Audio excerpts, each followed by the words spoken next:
নমস্কাৰ বন্ধু বান্ধৱীসকল, আজি মই এটা অন্য ভিডিঅ' লৈ আপোনালোকক পুনৰবাৰ মোৰ চেনেললৈ স্বাগতম জনাইছোঁ। আজি মই কাজু বৰফি বনাই দেখাম আপোনালোকৰ ওচৰত একদম সহজ পদ্ধতিৰে। ঠিক আছে, ৰেচিপিটোলৈ আগবাঢ়ো। এয়া মই কাজু বৰফিৰ কাৰণে লৈছোঁ কাজু 100 গ্ৰাম, এয়া ঘিউ লৈছোঁ আৰু ইফালে এই বাতিটোত আধা বাতি চেনি লৈছোঁ। এতিয়া মই কাজুখিনি মিক্সিত পিচি ল'ম। এনেদৰে পিচিব যাতে পাউডাৰ হয় না, আঠাৰ দৰে তলত যাতে লাগি নধৰে। মোৰ অলপ এয়া কাজু পিচা হৈ গৈছে। এয়া চাওক কেনেকৈ ধুনীয়াকৈ পাউডাৰ নিচিনা হৈ গৈছে আৰু তলত লাগিও ধৰা নাই। এইখিনি মই এতিয়া উলিয়াই লৈছোঁ আৰু অলপ কাজু এতিয়া পুনৰ পিচি ল'ম। একেবাৰে দিয়া নাই যাতে তলত লাগি নধৰে, আপোনালোকে তেনেকৈ কৰিব। এতিয়া মই এইখিনি উলিয়াই ল'লোঁ। এইফালে চাওকচোন, এইখিনি ইমান ধুনীয়া হৈ গৈছে পাউডাৰ। কেৰাহীখন এতিয়া অলপ গৰম কৰি ইয়াত মই চেনি দি ল'ম। চেনি মই এই বাতিটোৰে আধা বাতি লৈছোঁ আৰু তাৰ লগত মই এতিয়া পানী দিম। পানী বাতিটো আধাতকৈ অলপ কম দিছোঁ। এইখিনি এতিয়া ভালদৰে গলি নোযোৱালৈকে চেনিখিনি মিলাই ল'ব।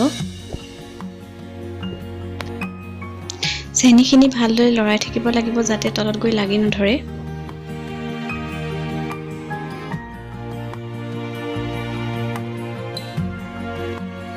কাজু বৰফিখিনি গোন্ধটো ভাল হ'বৰ কাৰণে ইয়াত মই অলপ ইলাচি এড কৰি দিছোঁ।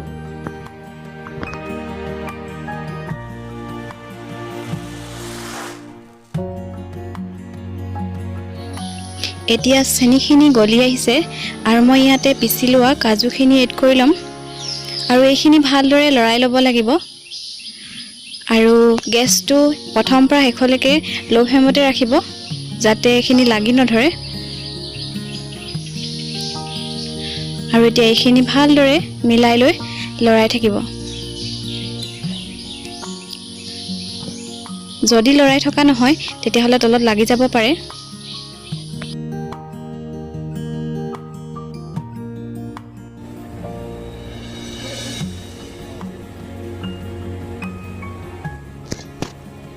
এইখিনি ভালদৰে মিলাই লৈ এতিয়া মই ইয়াত 1.5 চামুচ ঘি এড কৰি ল'ম।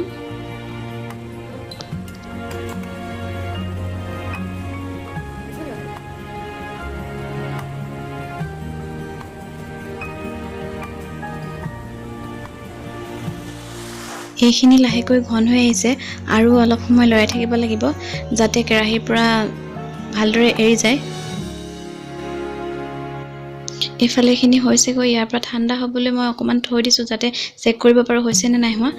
এয়া চাওকচোন, হৈছে, হাতৰ পৰা এৰি গৈছে ধুনীয়াকৈ। এতিয়া মই এইখিনি গেছটো অফ কৰি নমাই ল'ম। এতিয়া কাঁহী এখনত অলপ ঘি উলিয়াই মই এইখিনি ভালদৰে মিলাই কাঁহীখনত লগাই ল'ম। এতিয়া মই এইখিনি কেৰাহীৰ পৰা নমাই লৈ অলপ সময় লৰাই ঠাণ্ডা কৰি ল'ম।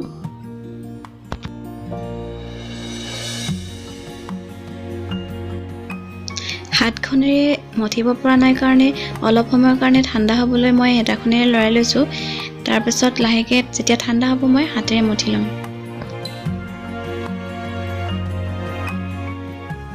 এইখিনি এতিয়া অলপ ঠাণ্ডা হৈছে, মই হাতেৰে মঠিব পৰা হৈছোঁ। এইখিনি ভালদৰে মিলাই লৈ মই ৰেডি কৰি ল'ম।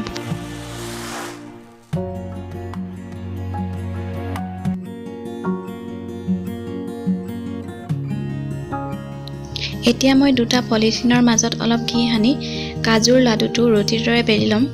মোৰ ওচৰত বৰ্তমান বাটাৰ পেপাৰ নাছিল, সেইটো কাৰণে মই পলিথিন ইউজ কৰিছোঁ। এয়া অলপ ডাঠ হৈ আছে, মই পাতল কৰি লৈছোঁ। মই কাজু বৰফিখিনি পাতলকৈ অলপ বনাম।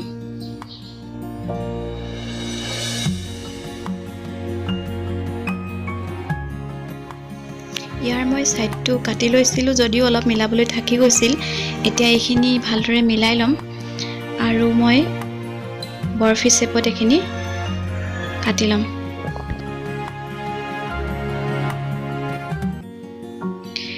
বৰফিখিনি খাবলৈ দোকানৰ দৰেই টেষ্টি হৈছিল আৰু খুব সহজে তৈয়াৰ কৰিছোঁ আপোনালোকে যদি খাই ভাল পায় ট্ৰাই কৰি চাব পাৰে আৰু যদি ভিডিওটো ভাল লাগে তেতিয়াহ'লে লাইক শ্বেয়াৰ আৰু কমেন্ট কৰিব যদিহে মোৰ চেনেললৈ নতুনকৈ আহিছে তেতিয়াহ'লে সাবস্ক্ৰাইব কৰি কাষতে থকা বেল আইকনটো প্ৰেছ কৰি দিবলৈ নাপাহৰিব তেতিয়াহ'লে মোৰ নতুন ভিডিওবোৰ আহিলে নটিফিকেশনটো আপোনাৰ ওচৰলৈ আগতীয়াকৈ গুচি যাব এই চাওকচোন কিমান ধুনীয়া হৈ গৈছে আৰু এইখিনি মই ৰেডি কৰি ললোঁ